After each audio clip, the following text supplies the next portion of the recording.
우리에게 주신 하나님의 말씀은 에베소서 6장 4절 말씀입니다. 에베소서 6장 4절 말씀, 신약성경 315페이지입니다. 또 아비들아, 너희 자녀를 노엽게 하지 말고 오직 주의 교훈과 훈계로 양육하라. 아멘. 흔히 믿음이라고 하면 우리가 생각하는 믿음은 열심히 기도하고 열심히 예배드리고 열심히 하나님 말씀을 읽는 것, 그걸 믿음이라고 합니다. 물론 그것도 중요한 믿음이겠죠. 믿음은 구체적이어야 됩니다. 추상적인 것이 아니라는 것이에요. 이게 무슨 말일까요? 쉽게 말하면 믿음은 보여져야 된다는 것이에요. 어떻게 보여져야 될까요? 여러분, 예수님께서 하늘로 승천하시면서 성령을 보내시면서 이 땅 가운데 보여지는 예수님의 몸으로 만든 공동체가 뭐라고요? 교회입니다. 다시 말해서 세상 사람들은 교회가 어떤 모습인지 또 하나님이 어떤 분인지 모릅니다. 우리도 마찬가지죠. 하나님을 어떻게 아나요? 교회에 모여서 예배드림을 통해서 하나님이 어떤 분이라는 것을 아는 것이죠. 그래서 이 땅에 보여지는 예수님의 몸으로 세운 게 교회라고 있습니다. 그런데 이 교회는 다시 말하면 조금 더 축소하면 교회의 시작은 가정부터 시작된다고 했어요. 그래서 예수님의 몸을 만드는 데 있어서 가장 중요한 것은 뭐라고요? 가정에서부터 우리의 삶이 회복되어지고 하나님을 향한 경배가 이루어져야 되는 것이죠. 즉, 믿음은 보여지는 것이라고 말씀을 드렸잖아요. 그렇다면 그 보여지는 게 뭐예요? 첫 번째, 예수님의 몸에 보여진 것은 부부라고 했습니다. 부부를 통해서 하나님은 이 땅 가운데서 하나님의 뜻이 어디에 있는지를 보여줘야 되는 것이죠. 그리고 두 번째가 뭐라고요? 부모를 공경하라고 했죠. 왜 부모를 공경하라고 했습니까? 성경에서 경외하다, 공경이라는 단어는 딱 두 분께만 사용합니다. 하나님과 부모님. 하나님은 영의 생명을 주신 분, 부모는 내게 육신의 생명을 주신 분이기 때문에 부모로부터 받은 게 없다고 할지라도 기본적인 공경은 멈추지 말라는 것이에요. 왜요? 내게 생명을 주신 분이기 때문에 내가 이 땅에 사는 것이죠. 세 번째, 예수님의 몸을 보여지는 믿음으로 나타내는 게 자녀에 대한 이야기입니다. 그리고 네 번째, 다음 시간에 얘기하는데 바로 이제 노사관계죠. 하나님께서 이 땅 가운데 말씀을 주신 것은 십계명이죠. 십계명은 크게 말씀드리면 하나님을 사랑하고 이웃을 사랑하라는 것이죠. 그런데 여기에 한 가지를 더 덧붙이면 나를 사랑하라는 것이에요. 나 자신을. 십계명에 뭐라고 했어요? 내 자신을, 이웃을 내 몸과 같이 사랑하라 했어요. 하나님을 사랑하고 이웃을 사랑하는 것, 그럼 하나님을 사랑한다는 것은 뭘까요? 하나님의 뜻을 이루는 것이죠. 그게 조금 전에 얘기했던 가정에서부터 시작되는 하나님의 뜻입니다. 첫 번째가 부부, 두 번째가 부모, 세 번째가 오늘 말씀드릴 바로 자녀입니다. 에베소서 5장 32절에서는 그래서 이렇게 말씀하죠. 이 비밀이 크도다라고 했어요. 세상은 모른다는 것이에요. 그러나 우리는 이 비밀을 알고 있는 존재이기 때문에 우리의 믿음이 보여진다는 것은, 다시 말해서 신앙을 위해서 우리의 부부간의 관계가 회복돼야 되고 가정이 회복돼야 되고 더 나아가 교회가 회복돼야 되는 것이에요. 그래서 여러분, 믿음이라는 이름으로 가정을 깨면 안 됩니다. 여러분, 교회라는 이름으로 해서 가정을 힘들게 하면 안 됩니다. 교회는 사람들이 많아지면서 점점 교회는 커지고 부자가 되는데 성도들은 점점 가난해진다? 이건 이단입니다. 왜요? 그들로부터 모든 것들을 빼앗는 것이죠. 그래서 교회를 위해서 전부 다 갖다 바치라, 가정이 깨지든 말든, 이건 이단이죠. 아닙니까? 하나님이 원하시는 것은 우리 가정이 살기를 원하는 거고, 우리 부부가 살기를 원하는 거고, 우리 자녀가 살기를 원하는 것이고, 그것이 커졌을 때 교회가 커진다라고 말씀을 드렸어요. 여러분, 이 사실을 우리가 분명히 구분할 수 있어야 돼요. 그래서 믿음이라는 이름으로요, 무조건 하나님께 갖다 바쳐야 되는데 교회가 중심입니다, 교회가 우선입니다. 아니요, 성경은 절대 그렇게 얘기하지 않아요. 먼저 교회의 기본 단위인 가정에서부터 회복돼야 된다는 것이죠. 바로 그 가정의 세 번째 삶의 현장이 오늘 자녀입니다. 오늘 4절에는 부모에게 이렇게 말씀하죠. 너희 자녀를 노엽게 하지 말고 주의 교훈과 훈계로 양육하라. 여러분, 자식을 양육할 때 가장 중요한 원리는 뭐냐 하면 부모를 통해서 하나님께서 자녀를 내게 맡겨주셨다는 것이에요. 다시 말해서 내 뱃속으로 났다고 해서 내 자식이 아니라는 거예요. 하나님이 우리의 자녀를 이 땅 가운데 하나님의 사람으로 키우기 위해서 잠시 맡겨두셨다는 것이에요. 왜요? 여러분들이 자녀보다 먼저 대접체적으로 가잖아요. 그러면 그 자녀의 인생을 끝까지 책임져 주는 건 부모가 아니라 누가 책임지는 거예요? 하나님이시잖아요. 자식은 그래서 절대 내 소유가 아닙니다. 내 소유라고 생각하기 때문에 내 마음대로 하려고 하는 것이죠. 부모에게 자녀는 분명한 선물이죠. 자녀가 생겼다고 할 때 당연히 기뻐합니다. 하나님께서 주신 가장 큰 복 중에 하나니까요. 그런데요, 이상하게도 자녀 때문에 행복한 가정은 그리 많지 않아요. 도리어 자식 때문에 힘들어하는 가정들이 참 많아요. 자녀가 잘 되기 위해서 부모가 그렇게 쓰는데 내 자녀들이 부모를 힘들게 합니다. 왜 그래요? 내 뜻대로 키웠기 때문이라는 것이죠. 우리가 정말 자녀를 잘 기르고 싶으면 그래서 하나님의 말씀대로 키워야 되는 것이고 말씀에 귀를 기울여야 돼요. 오늘 본문에서는 우리 부모가 자녀를 어떻게 양육해야 될지를 이야기합니다. 첫 번째, 노엽게 하지 말라라는 것이에요. 오늘 4절에도 얘기하죠. 너희 자녀를 노엽게 하지 말라. 골로새서 3장 21절에도 보면 아비들아 너희 자녀를 경노하게 말지니, 노엽게 하지 말지 동일한 말입니다. 낙심할까 함이라 라고 있어요. 자녀를 노엽게 하지 말아야 될 이유가, 노엽게 하면 아이들이 낙심한다는 것이에요. 이 경노한다는 말은 원래 뜻은요, 배가 앞으로 나아가는데 바람을 없애버린다는 뜻이에요. 여러분, 오늘날 배는 동력으로 배가 갑니다만은 옛날에 배는 뭘로 갔죠? 돛으로 가봤어요. 돛을 세워서 바람을 타고서 배가 움직였습니다. 그런데 이 바람을 없애버리면 어떻게 되겠어요? 배가 앞으로 나아갈 수 없다는 것입니다. 다시 말해서 자녀를 양육해야 하는 것, 바람을 없앤다는 것은 어떤 경우예요? 우리 부모가 과도한 기대로 통해서 그들에게 상처가 되는 말들을 하고 있을 때 이 자녀들이 거기서부터 포기하는 것이죠. 여러분, 자녀들은요, 엉망인 성적표를 받았다고 해서 낙심하지 않습니다.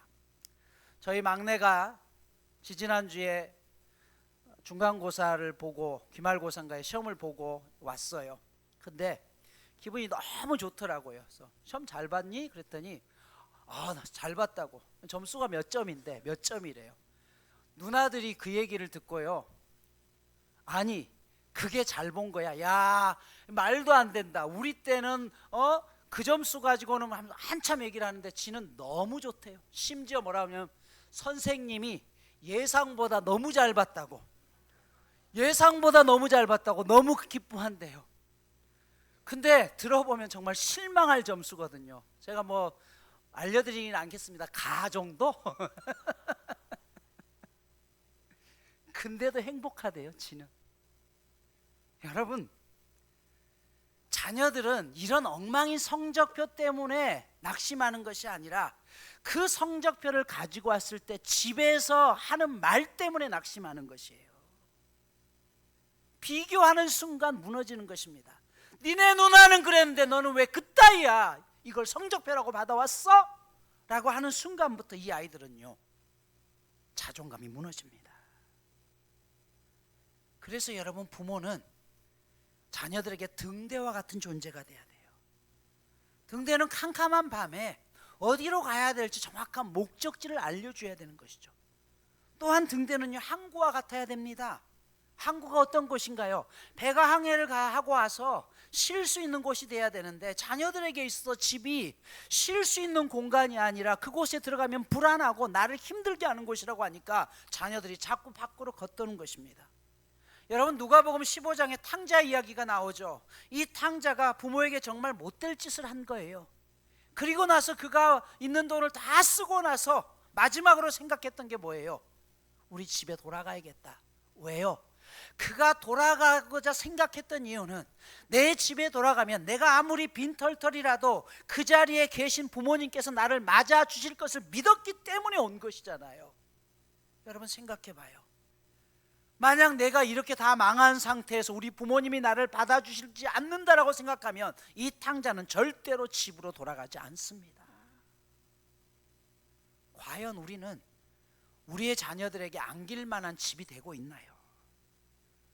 자녀들을 위해서 하나님 앞에 늘 엎드려 기도하는 모습을 본 이 자녀들은요, 잘못된 길로 가더라도 반드시 돌아오게 되어 있습니다. 과외 공부시키고 학원에 보내는 것이 교육이 아니라 하나님 앞에 하나님을 경외하면서 그들을 낙심하지 않게 하고 그들을 격려하는 부모 밑에 있는 자녀들은요, 커가면서도 그들의 삶이 훨씬 더 풍성해집니다. 아버지의 그림자가 너무 크면 자식이 클 수 없다라는 말이 있습니다. 니코스 카잔차스키라는 사람이 이런 말을 해요. 내 앞에 우뚝 솟은 그는 내가 받을 몫의 햇빛을 막아섰다라고 이야기해요. 이게 무슨 말이에요?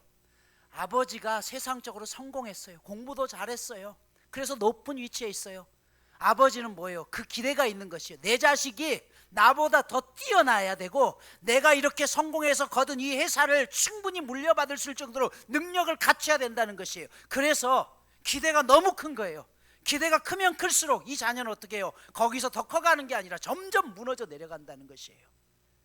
그래서 아버지가 크면 클수록 그 햇빛을, 내가 받을 햇빛의 몫을 가로막아서 나는 점점 작아지고 아버지의 뜻에 맞춰 살아갈지는 모르지만 그 자녀의 삶은요, 점점 옥죄어 온다는 것입니다.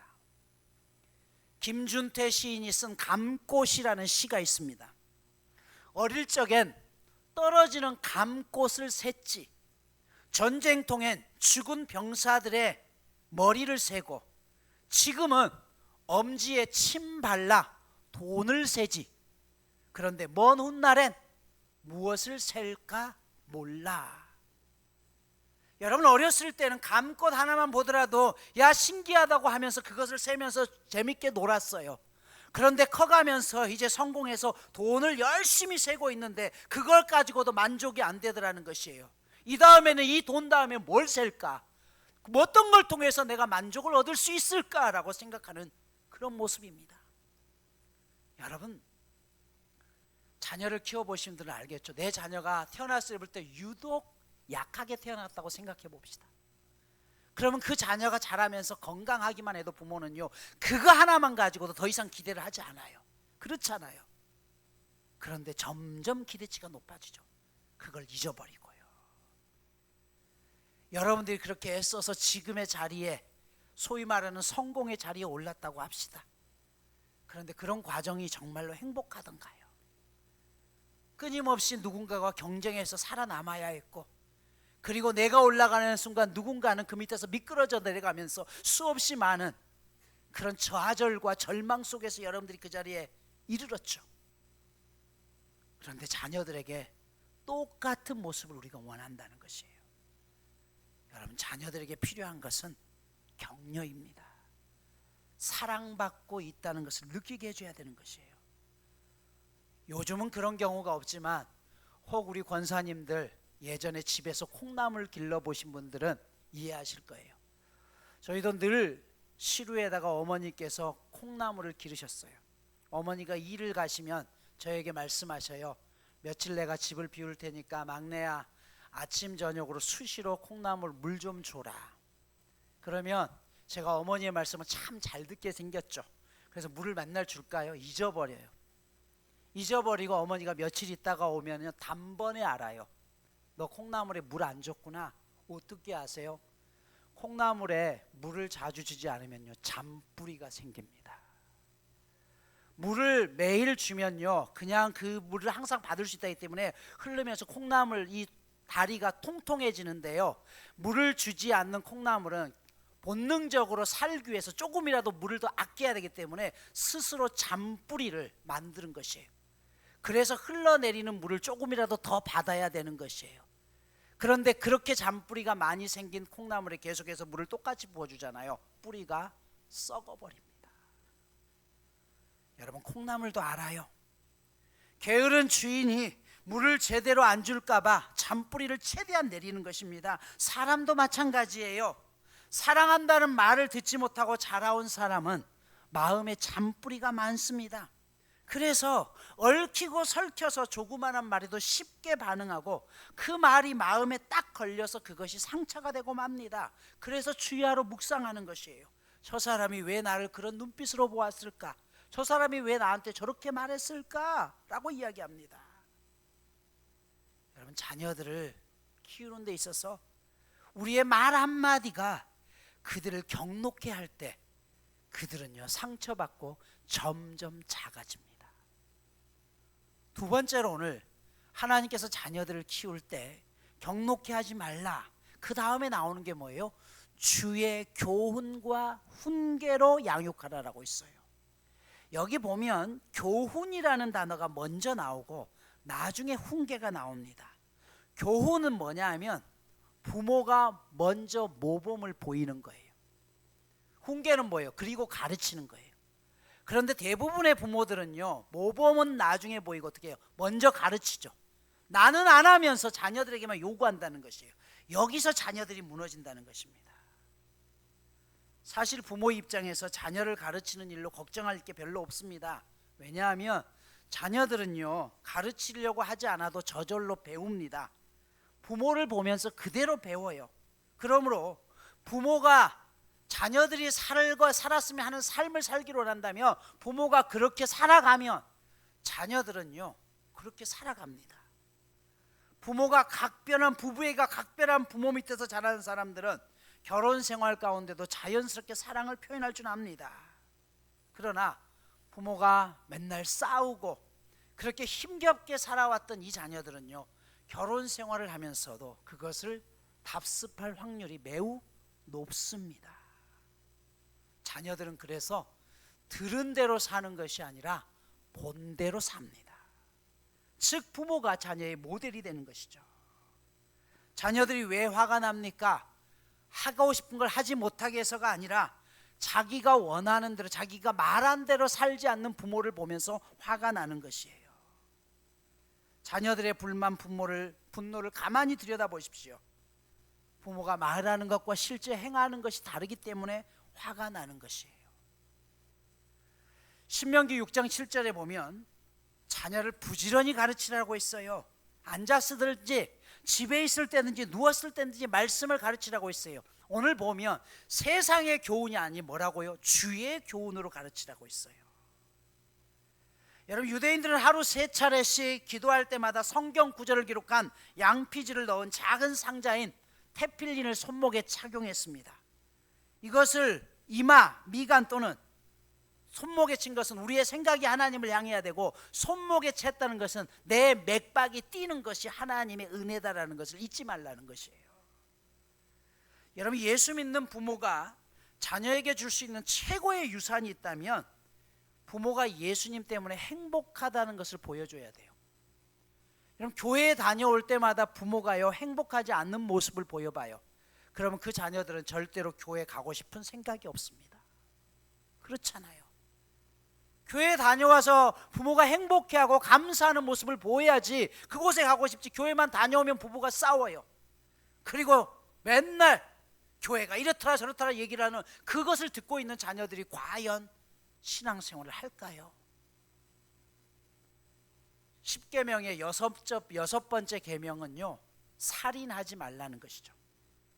그러나 여러분, 그거 아세요? 부모가 영적으로 자녀들을 제대로 가르치지 않고 있으면 부모는 자녀들에게 살인을 하고 있습니다. 이게 무슨 살인이냐고요? 영적인 살인이에요. 여러분, 영적인 살인은요, 육적인 살인보다 더 무서운 것이에요. 육적인 살인은 우리가 기껏해야 이 세상에서 100년 삽니다. 영적인 건 뭐예요? 내 자녀들이 부모 때문에 신앙을 배우는 것이 아니라 신앙에서 벗어나면 그 자녀들은 영원한 지옥 형벌 속에 살아야 되잖아요. 왜 그걸 우리가 생각하지 않아요? 골로새서 3장 2절은 그래서 이렇게 말씀하죠. 위의 것을 추구하고 땅의 것을 생각하지 말라라고 했습니다. 여기 위라는 말은요, 방위 개념이 아닙니다. 양주나 강원도에 사는 사람들이 서울에 갈 때 뭐라고 그래요? 서울에 올라간다라고 이야기해요. 그렇죠. 강원도가 위인데 서울에 올라간대요. 부산이나 목포 사람도 마찬가지예요. 서울에 올라간다고 그래요. 왜 그래요? 중심이 서울이기 때문에 그래요. 달리 말해서 위에 있는 것을 추구하라라는 이 말은 우리 주님이 추구하셨던 삶의 중심을 붙잡으라는 것이에요. 추구한다는 것은요, 온 존재를 기울여 찾으라는 것입니다. 사람은 그가 어떤 것을 추구하느냐에 따라서 삶의 방향이 달라집니다. 해저에 묻힌 보물을 찾기 위해서 일생을 거는 사람이 있는가 하면 명예를 얻기 위해서 목숨을 거는 사람도 있습니다. 하지만 우리는 삶의 중간중간마다 위에 계신 예수님을 붙들기 위해서 목숨을 거는 삶을 살아야 된다는 것이에요. 그러기 위해서 어떻게 살아야 된다는 것이에요? 땅에 있는 것이 아니라 위의 것을 바라봐야 된다는 것입니다. 오늘 말씀을 마무리합니다. 부모는 떨어진 두 사이를 연결하는 다리입니다. 10계명의 제 4번째 계명까지는 하나님에 대한 것이죠. 뒷부분은 사람에 대한 부분입니다. 그 중간을 연결하고 있는 게 뭐예요? 부모를 공경하라는 것이에요. 부모의 존재와 사명이 무엇이냐는 것이에요. 부모는 하나님과 이웃을 연결해주는 다리라는 것이에요. 그 다리를 밟고 하나님을 사랑하고 세상을 사랑할 수 있는 방법을 알려줘야 되는 게 부모입니다. 부모는 또한 사다리입니다. 높은 데 오를 수 있도록 붙잡아주는 존재예요. 사다리가 흔들리면요, 절대 자녀들이 높이 올라갈 수 없습니다. 그런데 부모가 밑에서 든든한 사다리가 될 때 그 부모의 등을 업고서 자녀들은 점점 높이 올라갈 수 있습니다. 시편 127편 3절에서 5절 보면 이렇게 말씀해요. 보라, 자식들은 여호와의 기업이요 태의 열매는 그의 상급이로다. 젊은 자의 자식은 장사의 수중의 화살 같으니 이것이 화살통에 가득한 자는 복되도다. 그들이 성문에서 그들의 원수와 담판할 때에 수치를 당하지 아니하리로다 라고 이야기해요. 여기 보면 자식을 화살에 비유하죠. 화살하니까 남을 공격하는 수단으로 보여집니다. 그러면 그런 공격하는 수단이 많으면 이긴다는 말일까요? 그런 뜻이 아닙니다. 좋은 화살은 어떤 화살이냐면 정확히 관역을 향해서 날아가는 화살이 좋은 화살이에요. 그러면 화살을 멀리 보내고 정확히 보내기 위해서 가장 중요한 게 뭘까요? 활이 좋아야 돼요. 화살이 좋은 게 아니라 활이 좋아야지 화살이 정확한 방향을 향해서 날아가는 것이고 멀리 날아갈 수 있는 것이에요. 성경이 규정하고 있는 관역은 뭐예요? 하나님을 이야기해요. 죄의 뜻이 뭐예요? 하나님을 향할 관역을 벗어났다는 것이죠. 그러니까 자식이 하나님을 향해서 멀리 보낼 수 있는 활을 가진 부모가 복되다는 것이에요. 그런 화살이 많은 자녀들이 있다는 것은요, 하나님께 받을 통로가 많아지는 것이고 그 자녀들 가운데 기업이 나타나는 것이고 하나님께서 그런 가정을 원수의 손에서 지키시며 세상 가운데 우뚝 세우신다는 뜻입니다.